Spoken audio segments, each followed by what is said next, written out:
Hello everyone. Today we shall see how sum and SUMX function works. Before that, I'll try to explain you a small thing about it. Here we have quantity and price. Usually what we do for total is we multiply quantity into price, right?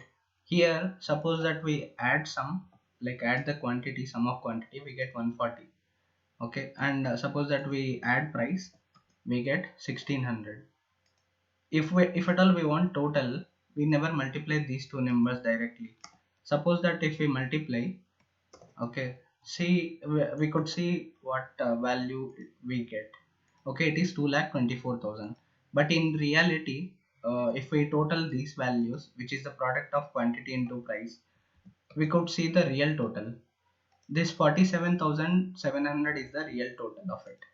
So we never multiply the sum of quantity into price in order to get the real total. Okay, we always do the respective quantity into price row wise and then aggregate it. Okay, if you are clear with this concept, then you would be able to even correlate with the sum and SUMX function. I'll quickly move on to the Power BI desktop. Okay, here we have sales and date table. I could show you the date and sales table we have. Okay, I'll go to the data view, and in the sales table, suppose that we have unit cost, quantity and price. Okay, in the total sales, we could add a new column by making total sales. Okay, I'll show you how to create it. Let me delete this.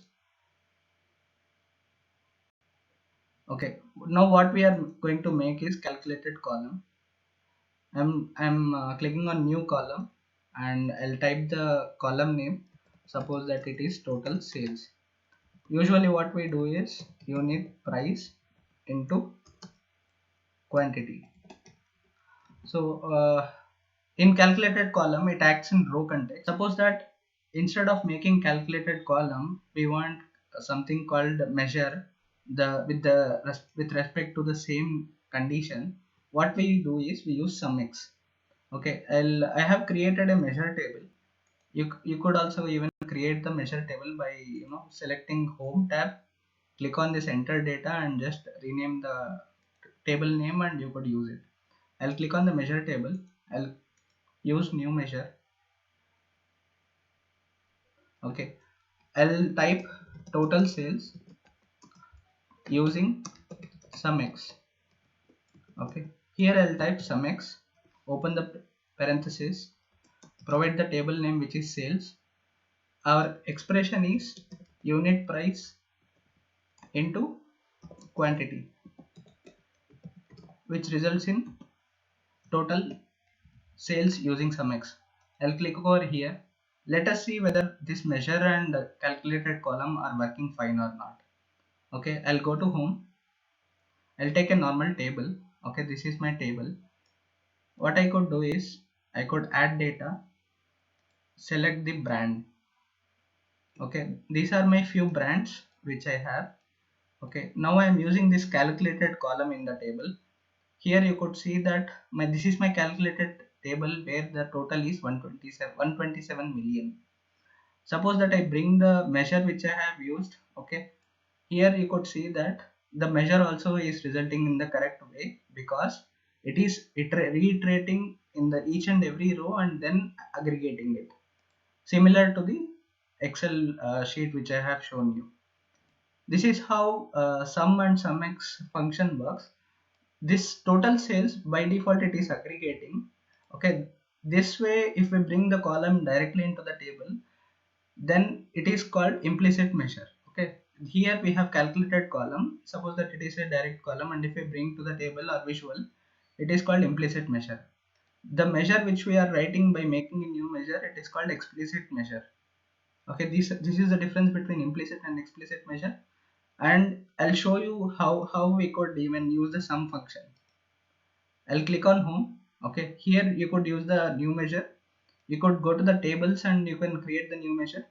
You could click over these three dots and even create the new measure. These are the three places where you create a measure. I'll quickly create a new measure to show you how sum function works.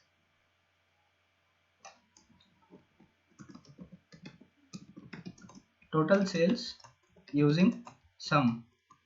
Okay, I'll type sum sales. I have this total sales column. I'll close the parenthesis. Okay, I'll click over here.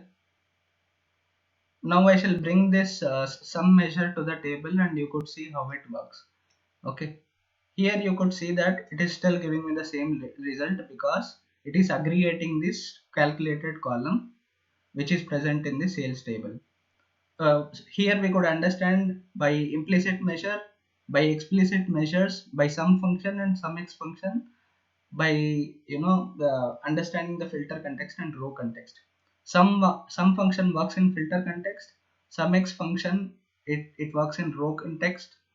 Okay, I have shown you the measure which is price into quantity and the initial parameter would be the sales. Here I would like to give you a few more examples about SUMX. Okay, suppose that we want to calculate average weighted price, or we could say weighted price. Okay, I'll click on new measure.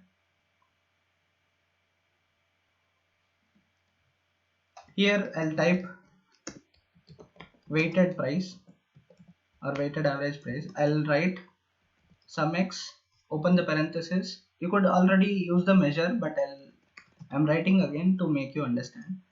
Okay, the sales unit price into quantity.